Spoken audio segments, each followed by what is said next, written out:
Topic today is the digital explosive technology in the fourth industrial revolution in African context. Is it a threat or opportunity for solving globally the economic, environmental, social, and political problems? Now, our facilitator for today is Professor Mammo Muchie from the DST NRF Search Chair in Swan University of Technology. And the brief biography of Professor Muchie is that he founded the African Journal on Science, Technology, Innovation, and Development in 2008 and serves as its editor-in-chief. And now, ever since, he has been given Best Institutional Senior Researcher of the Year Merit and Academic Excellence Awards. Professor Muchie's scholarly contribution to the discipline of innovation has been strengthening and contextualizing the theoretical framework of the national innovation systems as applied to the African context. Now, the principles and the theory of the national innovation system as it is practiced in the developed and industrial economies could not be applied directly to the developing or underdeveloped and largely agrarian economies of the African continent. Professor Muchie also took up the mammoth task of producing an impressive body of research on the innovation systems in whatever rudimentary forms or degrees of evolutionary state they exist.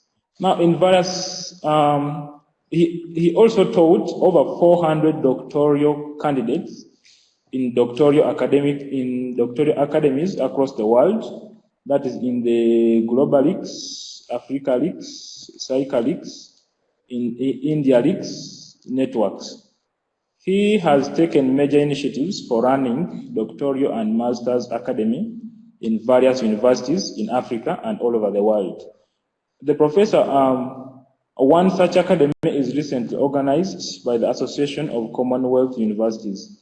Also, he has been invited for many keynote addresses and lectures in Africa and worldwide. He is the founder of the Africa Postgraduate Academy that has been training masters and doctoral students drawn from different disciplinary backgrounds, applying the unit of knowledge approach to upgrading quality supervision. He has published over 400 papers, book chapters, articles, Can you hear us? given over 100 Hello, again, keynotes. it went back again. So, brief biography. I'd like to give the floor to Faten to proceed. Yeah, thank you so much, Anthony, for this brilliant presentation about the event you made. And hello, everyone. I'm really glad to see you again, and welcome to the webinar series on sustainable development in Africa, shaping the future of the continent. So, Hello, our beloved sister, Dr. Faten. She and I know each other for a long time, and we joined with this academy, the Globalix Academy. So these academies we do, and I know she's going to do a lot of good work for Africa. So, and we both have the deep commitment and value to make Africa stand tall in this world. And now we have a new technology that is quite extraordinary, and we're wondering whether this technology can be a liability or a blessing for Africa. So I really must thank all of you, the team, Brian and all of you, for undertaking this webinar. And I think the more we develop this interaction and communication, the better for us to know each other and work with each other, trust each other, and I'm pretty sure that something positive will come out of this kind of communication. So I really congratulate you and appreciate you for undertaking this, and I'm humbled by your invitation and the way you are spreading the information across the world. It's very, very good. Now let me just be brief and just tell you what I think is very, very important on this technology. I really think we are now in this digital technology, in the period of what they call explosive technology. And I have given you, I don't want to go through what I wrote in the PowerPoint I sent you, since you could all read that one.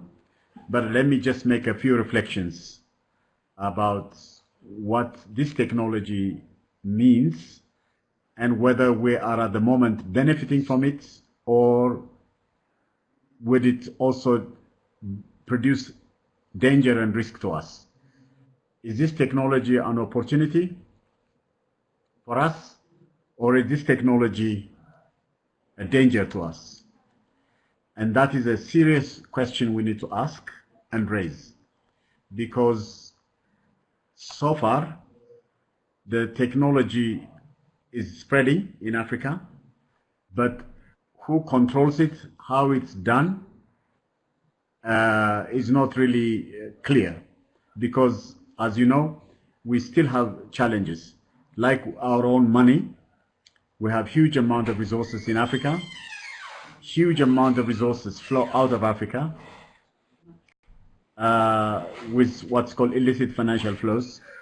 In the same way, our knowledge also has not been well protected, and even the new technology we generate may not also be very well protected. So because we have these challenges, we need to find now a way to actually manage very strongly how this explosive, exponential technology that is now, it's called the digital technology, the fourth industrial revolution, the Internet of Things, blockchain, all these things that are changing very much how every aspect of our existence, our economic relationships, our environmental relationships, our political relationships, all of them are now being affected, our social relationships are being affected. So the interesting question now is, how do we deal with this technology is very, very important. So let me maybe go a bit, maybe to describe some of this with the like what's important now is Africa needs to engage in what I call in this marathon race of this marathon race of the digital time. All right. As we say, technology advances at the exponential rate, and human institutions and societies do not change as fast as the technology. There's a gap between technology and society. Imagine now a robot capable of treating Ebola patients or cleaning nuclear waste. So you can see that what people used to do, technologies can do. So we now are in a very interesting time. So let's see how we can transform this time. Now, the interesting question now is, the fourth industrial revolution has impact on Africa. It's time for Africa to join the transformational technology era, computational systems, networks and sensors, artificial intelligence, robotics, biotechnology, synthetic biology, bioinformatics, 3D printing, human-machine interface, biomedical engineering, and regenerative medicine. More computing power, speed, sensing, communication, conversation with machines, and new interhuman relationships and tolerance is upon us now. So Africa needs to engage and win the marathon race on this digital time. This digital technology, we need to manage it. If we don't manage it, it will be danger to us. Time to perform, transform, change, and reform Africa now with digital technology. Apply intelligently now this digital technology to make integrated, united, smart, green, innovative, and social entrepreneurial Africa. We need to create what we call the social entrepreneurship of hope. We need social innovation also. That can only be also supported with, we could redesign it, re-engineer it, rework it with the digital technology by managing this digital technology properly. So need to transform digital technology into social digital technology, where not just mere commercial success is changed. Because before, everything is validated by commerce and profit, by market validation. We need to actually now be more inclusive and add social validation, environmental validation, knowledge validation, and also some of the values like the tolerance, some of the values that we have, some of the changes, even the traditional values, the knowledge and everything that we have in our own cultures, we need to use this digital technology and upgrade them. What don't we have? We have created many knowledge, many very, very good spiritual and many interesting technologies also in the indigenous knowledge arena. We need also to link this indigenous knowledge with the digital time, with this exponential technology and explosive technology, and bring about very interesting changes that we need to do. As I said, we need to make economic validation, and it's not good to just do economic validation by market, but also we should add all these other things, as I said. We have, as you know, so many now new things that are happening. We have the African Union Agenda 2063. We have the United Nations SDGs, Sustainable Development Goals 2030. We have the Africa Union Science, Technology, Innovation Strategy for Africa. We need now to also see how we can create sustainable development, as you rightly put it in your webinar's title, how to use science, technology, innovation to generate sustainable development for Africa. How do we bring about the African sustainable development? And how do we use digital technology to address these priorities, the priorities that are set up by the SDGs, by STITSA 2024, by the African Union 2063. How do we actually, again, integrate this technology to make sure that it delivers, it helps us deliver all these problems? So we need now, the most important thing now is Africa must join the digital age by doing the things that have never been done before. Now Africa is involved. I mean, you have M-Pesa in Kenya, many things like that, that now, even if people do not know how to read and write, they can use technology. Mobile miracle is happening. Many interesting things are happening. We have internet penetration is growing. Even Africa has its own Afrinic, African Center headquartered in Mauritius. Many things we have that are being developed. So these developments that are happening, even in the Global Mobility Engagement Index, Africa is rising, and the Internet of Things are developing. Many interesting things are happening. We have now a time where humans are acting like machines. Machine interaction is happening. We're all now linked up to the mobile phone, mostly where we access many things. Can you imagine, today there's an examination in Ethiopia. You know what happened? Because of the mobile phone, they had to delink all the Wi-Fi so that the students could not keep all the answers and copy it. So they had to remove internet when they do the examination. Things like that is happening now. So we are in a very interesting time. So we do need to do that. The most important thing, another important thing is, in the global value chain, Africa still is in the stage of raw material, agriculture, and mineral stage. So the interesting question now is, how do we also integrate this exponential technology, digital technology, to actually add value to these resources we have, so that we do not just sell raw materials, we actually add value to them, and we actually turn into the digital time and the knowledge economy. We do not stay at the first stage of the industrial revolution. We actually reach the fourth industrial revolution by making sure that the digital technology actually promotes that for us. Something like that is very important to do. So I think this is quite important. Time to use digital to solve African problems now. The delayed unity of Africa can be fast-tracked digitally. We can also integrate our African economy. We can create a Renaissance Africa. We could remove also a lot of this divide and rule by making better communication rather than sending strange communications by using the social media. We can promote African spirituality, philosophy, history, culture, knowledge, and struggle, and also promote the wisdom of the people that Africa has, and that's what we should do. I think we do have also artificial intelligence, and that is making really machines to think like humans, to act and communicate.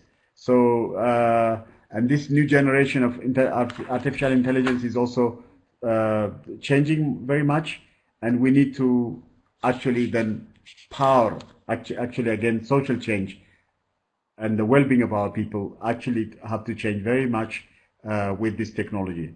So I think when we have technological advancement with the control of machines, it's not easy also to predict it. So we have also this blockchain and many things like that that are actually affecting the future. Now we have a serious challenge.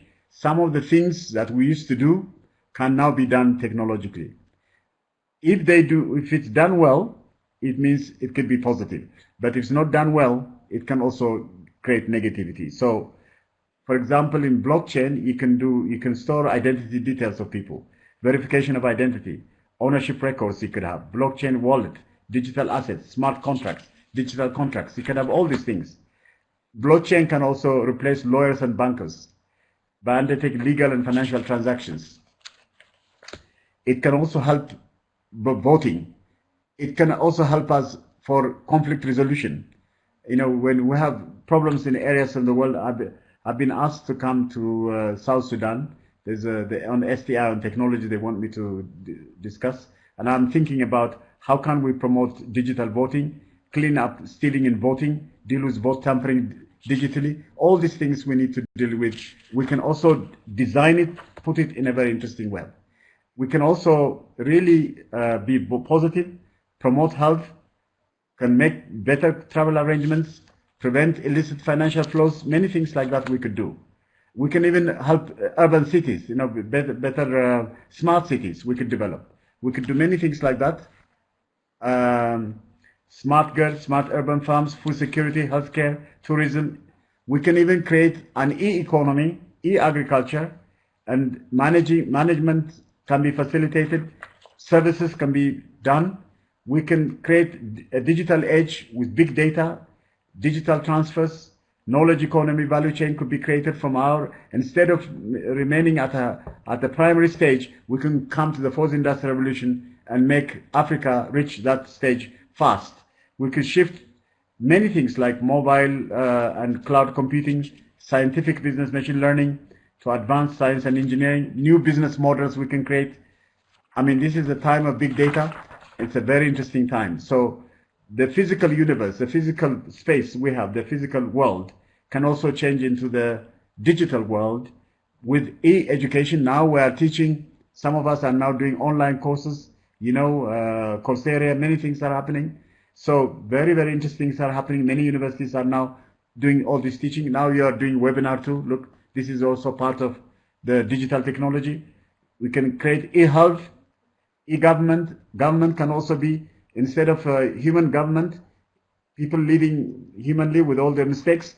If we design it very well with E, we may make less mistakes, less bureaucracy, and any of this. And agriculture, in many of our African countries, over 70% of our people are in the rural areas. If we really develop this technology, we can transform agriculture. We can also create even a whole new knowledge arena where we can create what I call citizen science. So we could have real good data, digital data, findable data, accurate data, and interoperable data, reusable data we can develop with this new technology. So I think it's very, very interesting, especially on agriculture. We can use it with this technology. We can do better weather prediction, soil monitoring, irrigation automation, crop monitoring, harvesting, pest, disease, and weed prediction. Farmers can use drones and cameras attached to farming machinery to capture data, any data they need, and they can do many things. Again, on SDGs, since your topic is more on science, technology, innovation for sustainable development for Africa. I think if we use it properly, we can achieve Africa's SDGs by the year 2030. We could end poverty, we could end hunger, we can create also gender equality, we can create decent work and economic development, we can reduce inequality, we can create youth employment, full employment, and apply digital technology to bring African solutions to African problems. We can actually, instead of using politics to solve it, we could use our technology to control our politics so that we can address our problems and we can solve it. So, most interesting thing is, with this technology, let me just tell you the positive opportunities. Explosive technology for alternative energy. We can clean energy, solar energy, many things we can attract. And we can make the Sahara green. We can attract solar energy from the Sahara too. And make electricity free for all of Africa. For agriculture, water treatment, clean water, disease diagnosis and screening, drug delivery, food security, process storage construction, health, pest detection control, air pollution remediation. All these technologies, the different technologies on this explosive time could actually help us. But at the same time, there are dangers. This technology is not innocent. It can also bring dangers. Cybercrime, digital gangsters can come. So, I mean, the media, as you notice, the social media, there's so many things can happen, the wrong things. Even soldier enhancement. They use, in America, they have the Institute for Soldier Nanotechnology at MIT. As you know, America has a military industrial complex. It's not a human industrial complex. So they rely on the military. So they try to use these new technologies for also for developing more military. Surveillance capabilities through digital sensors also. Chemical weapons can be developed. Erosion of civil liberties can come. You exacerbate the primary export economy of the South also. It can also, if we do not control it well, this technology can also be negative to us in the global value chain because we are still trying to transform agriculture, minerals, and raw materials. And of course, if we don't know how to regulate it very well, this technology, it can also create more problems for us.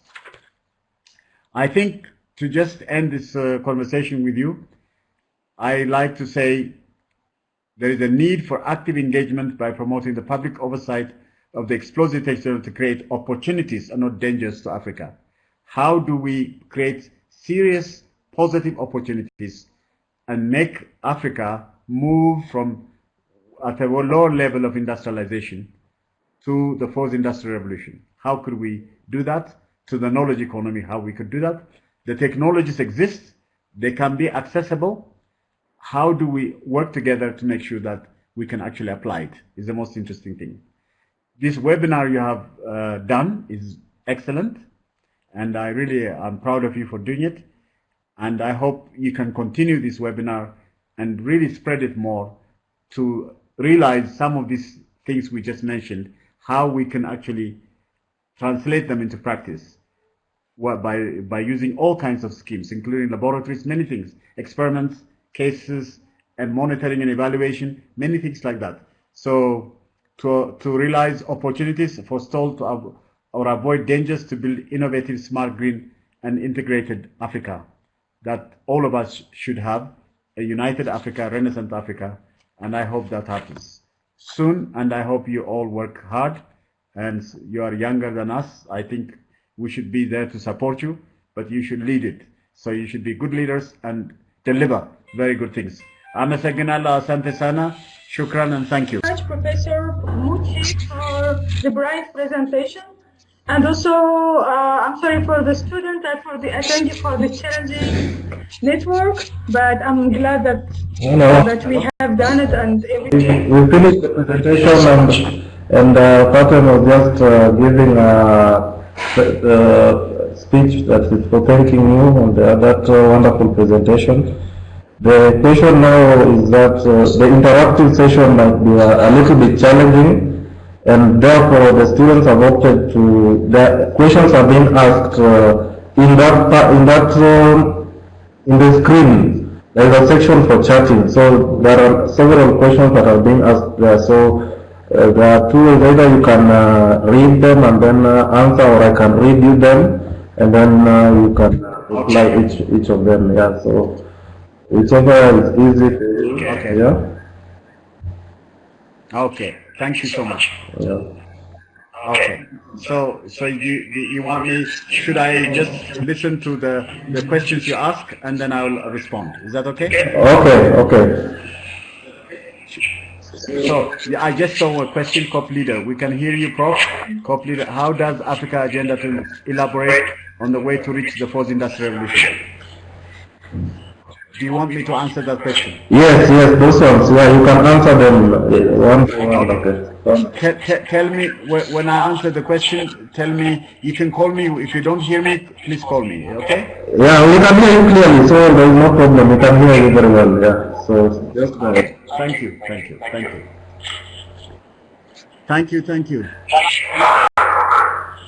Yes. Can I answer the question? Yes. The question: how does Africa Agenda 2063 elaborate on the way to reach the fourth industrial revolution? This is very interesting question. From what I read, now it's quite a few years since I read it, there isn't much link between the fourth industrial revolution and the Agenda 2063. What we should do is link it. We ourselves, like your webinar, now you should look at Agenda 2063 and see how the fourth industrial revolution, what I just mentioned today, making Africa the knowledge economy, the integrated, smart, innovative, entrepreneurial Africa, how do we bring that about?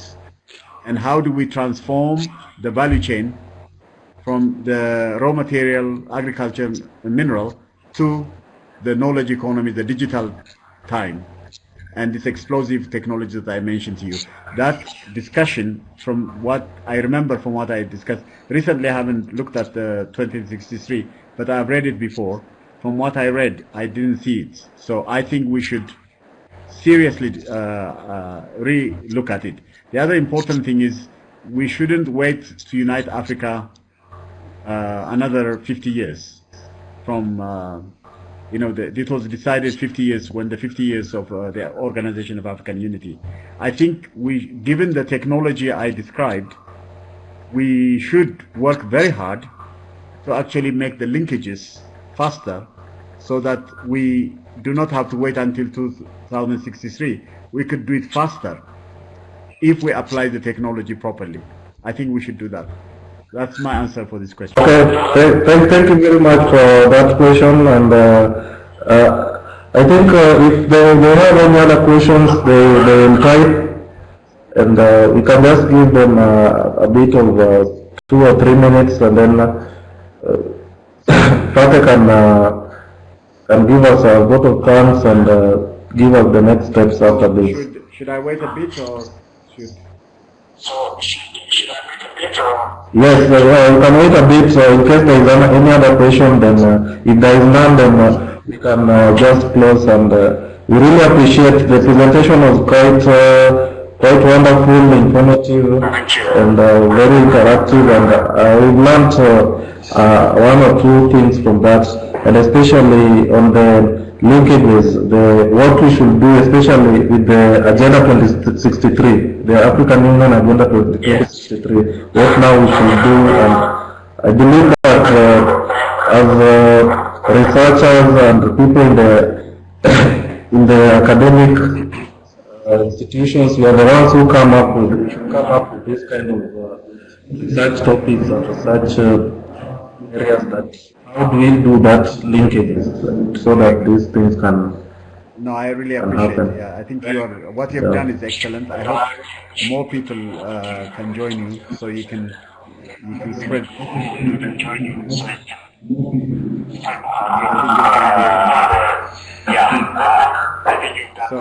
So if there are questions, are you going to ask it by writing, or are you going to?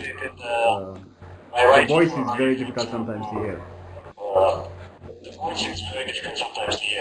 Okay. Yeah, it's by writing, by writing. Questions, then we just decided since Okay, we when you think I should go, you call me and tell me. Okay? Thank you so much. All right, thank you. Okay.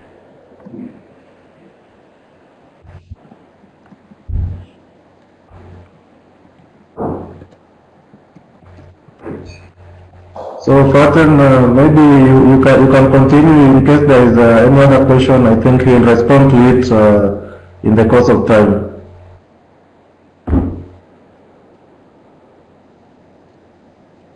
Okay, so thank you so much, Brian, and thank you for being very, very patient today. Okay. Thank you also to Professor Mammo for the Do you want me to answer the question? Even if it is like kind of challenging to have it like that way, but I really appreciate. It says it seems that the biggest percentage of African states are still categorized as middle income and still developing. How possible can we join and win the marathon race? This is a very interesting question. Let me just take two countries in Africa, Rwanda and Kenya. I know also in Northern Africa we have Tunisia, also Morocco and others have also some very interesting dynamics. But let me take these two countries. For example, both Rwanda and Kenya are now using mobile technology. In fact, they say, I don't know how true it is, but they say Kenyans use more mobile technology than in even the United States. The people of the United States, they say. How true that is, I don't know, but I read something like that. But also the Rwandan government wants to use what's called a cashless economy. In other words, they want to use digital technology to actually do what I just said earlier, removing banks and lawyers kind of thing. So to do that. So what it means is for us, what we need to do is we need to be open to this technology. We need to apply it in every sphere of our activities and add value through this technology to our all existing resources we have, including our knowledge resources, every aspect, including the traditional things we have in the rural areas and so on, and try to transform our people. The way they think, the way they value things, the way they work can change. Now, if we start doing that, we can make a marathon race kind of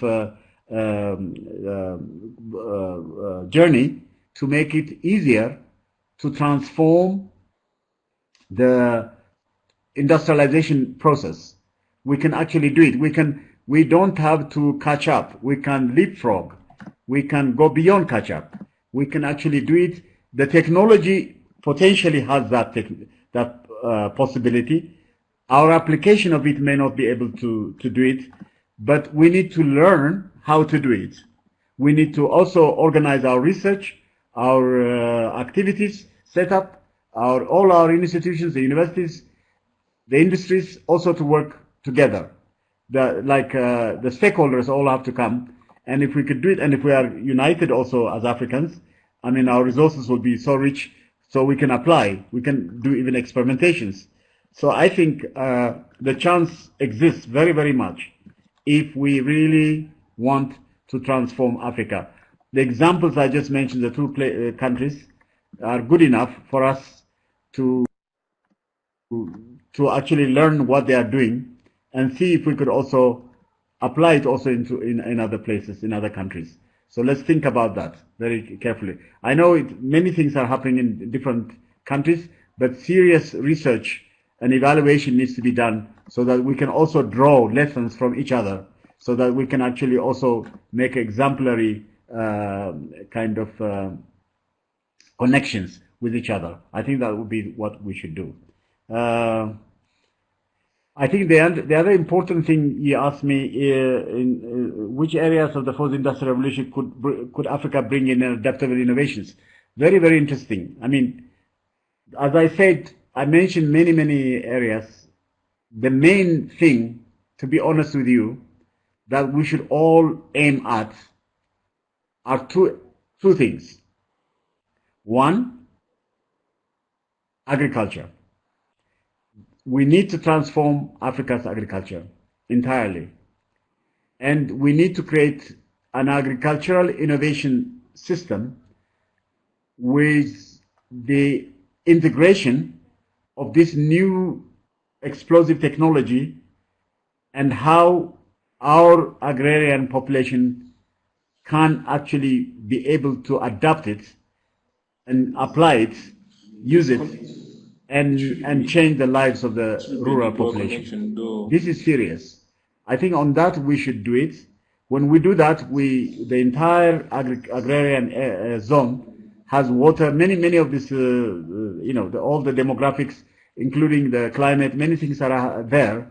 So if we handle it very well, that also handles also the demographics. The population is growing in the rural areas. People do all these things have to be managed properly, and the innovation in that area is the most critical. And I think it's something that we all need to apply. The second most important adaptable innovation that we need to apply is to make sure our youth should not become unemployable, should not be going to universities or schools, get and then get out of, and then don't get jobs. We need to make them job creators and not job seekers. We need to make them tech startup creators, innovation creators, and so on.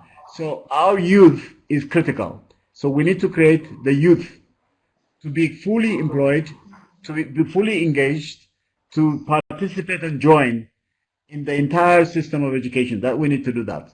I think if we do these these are the two critical ones I can see. Our youth and the transformation of the rural population will be, and of course in the urban areas, the majority of the people, the majority do not live in the rural, in the urban areas. But we need to manage the urban areas, is to just manage them to be morally intelligent and emotionally intelligent, and also not create lots of other problems for others. So we need to manage them very well in the urban areas. If we do that, I think we will transform Africa, and it doesn't have to be a marathon race to reach the developed world, but it could be ourselves, our own identity.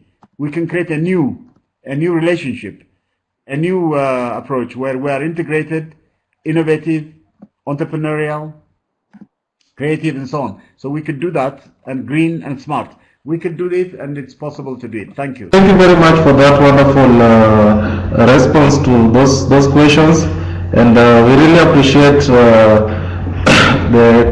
the knowledge and information you've given us. So I think that is all the questions we have. So for now, we'll just close off from our side, and we can let you go and do other business. Let me thank you. Let me thank you. Also. Thank let you, me Brian. thank all of you. Yeah. And let me say a little poem for you to make you go very well. They say it is easy to sing when the streets themselves are alive with singing, when the drum beats the rhythm in us all. It is easy enough to speak the words that move when the crowd is aroused and wants what you wish it to prove. What is not so easy is to start from the dark, not knowing where to spark. For the real work is the work that no one sees and earns no remark. Don't go for remark, go for work and change Africa. So thank you so much, all of you, and my dear Patan, also so nice to see you. And I hope we'll keep in touch and we'll do very good things to make Africa unite very fast. Thank you so much. God bless you all. Keep strong. Bye. Bye. Okay. Thank you too. Thank you so much. Yeah.